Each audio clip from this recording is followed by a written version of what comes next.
Good day and happiness life mga ka-Life Change o welcome muli sa ating Life Change OFW Journey. Usapang negosyo tayo mga ka-OFW.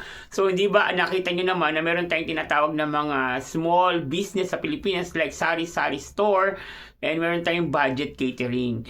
So bakit daw medyo mababa ang benta natin sa ating mga foods? Kasi baka daw nalulugi tayo.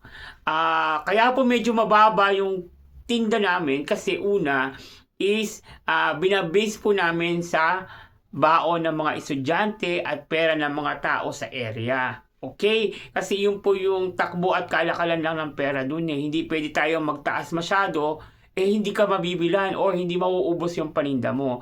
For example po, yung siomai namin is 5 pesos each. Okay? So, pero mabibili naman po niyo yung stocks namin na medyo okay naman siya sa market. So tumutubo kami siguro na around something na okay naman, hindi ka naman lugi kung lalagyan mo ng oil, gas, transportation. Kasi pagka dinagdag mo kasi yung oil, gas, transportation, condiments is magkakaroon din siya ng additional value. Okay? So, ang ginagawa namin doon is pinagsasama-sama na namin as combo as one time. Kaya po medyo mababa yung tinda namin. Okay? Kaya po, example, for siomai pack, meron pong siomai pack na nabibili na 140. Okay? So, ang isang buo noon is 66 pieces. Okay? So, 66 pieces times 5. Okay? So, di ba, yun po yung halaga ng tutubuin nyo. Pero, hindi po dahil doon, inakagad yung tutubuin mo kasi magle-less ka ng gamit po ng condiments. Example, yung cup or yung lalagyan niya, boxes. Meron po yung spoon. Meron po yung chili sauce. At meron po yung tinatagtoyo mansi sauce kung gusto nila. Or else yung gas and transportation. So, hindi po overall doon kukita. Pero pag pinagsama-sama nyo naman yan, kahit gaano kaliit, lalaki pa rin po kayo. Meron pa rin po siyang income kasi foods naman po yan eh. Okay? Ang maganda lang po dapat magsaserve kayo palagi ng malinis at maayos na pagkain. Alam niyo naman po, masela ng pagkain. Okay? Kaya po sobrang ingat din tayo sa kalinisan. Another thing is may combination kasi eh. Kasi yung store namin, pwesto, meron siyang sari-sari store at meron siyang mga school supply, may mga laruan pambata, bukod sa meron pa kaming foods. Kaya medyo okay po yung takbo. Tapos pag Saturday, Sunday, sarado kami kasi may clean up, tapos walang pasok.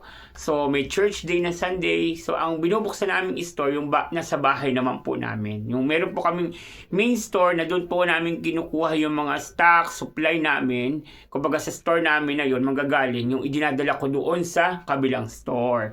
Okay po ba yun, di ba? So namimili kami ng stock, lalagay namin sa store namin sa una, tapos ililipat naman namin sa kabila para nahati at kung alin yung matulin, so napapaglaruan namin, di ba?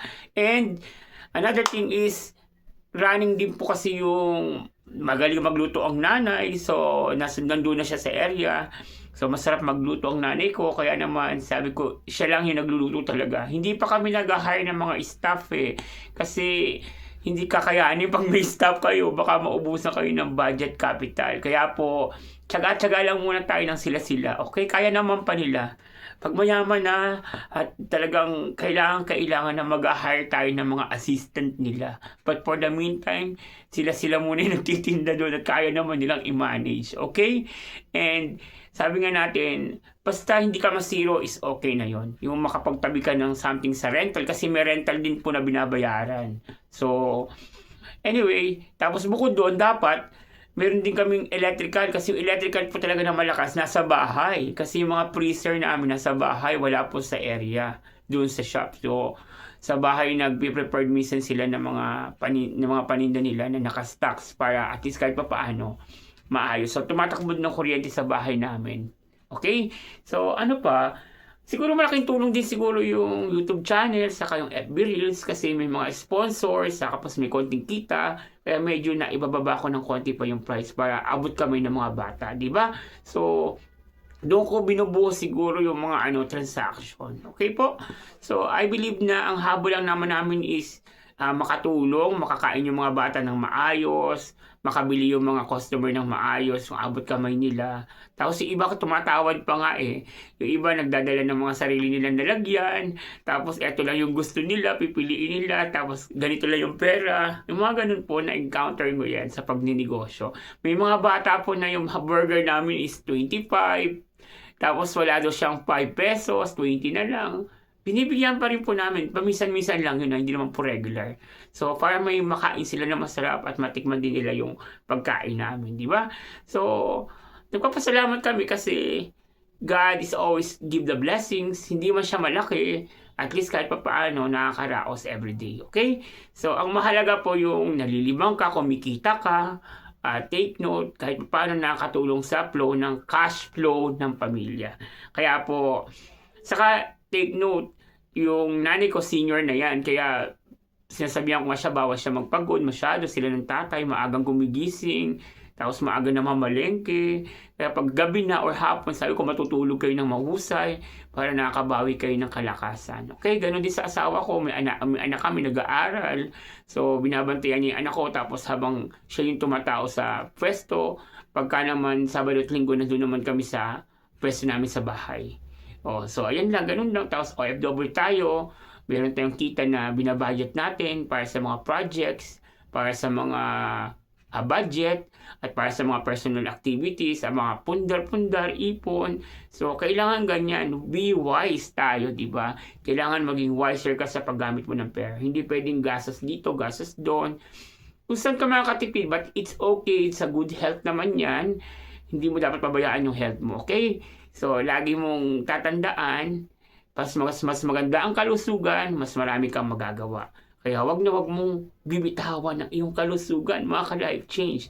Kain ng maayos, yung healthy, mag-exercise, matulog ng maayos, wag masyadong mag-iisip ng nakaka-stress, nakaka-depress. Ang mahalaga is manalig ka sa Diyos, be yourself, choose to be happy. Kasi ang happiness is a choice. Kaya po, God bless and choose to be happy. Kwento lang to ng mga ka-OFW, but this is real. Magsimula na kayo magnegosyo, or step 1 is gawin ninyo para huwag kayo maging dependent sa inyong single income. Kailangan po magkaroon ka pa ng other source kasi sa hirap ng buhay para mapagkasya ang lahat ng pangangailangan natin. Okay? So, sipag-sipag, tsaga-tsaga, but make sure hard work is not enough. Dapat smart worker ka. God bless.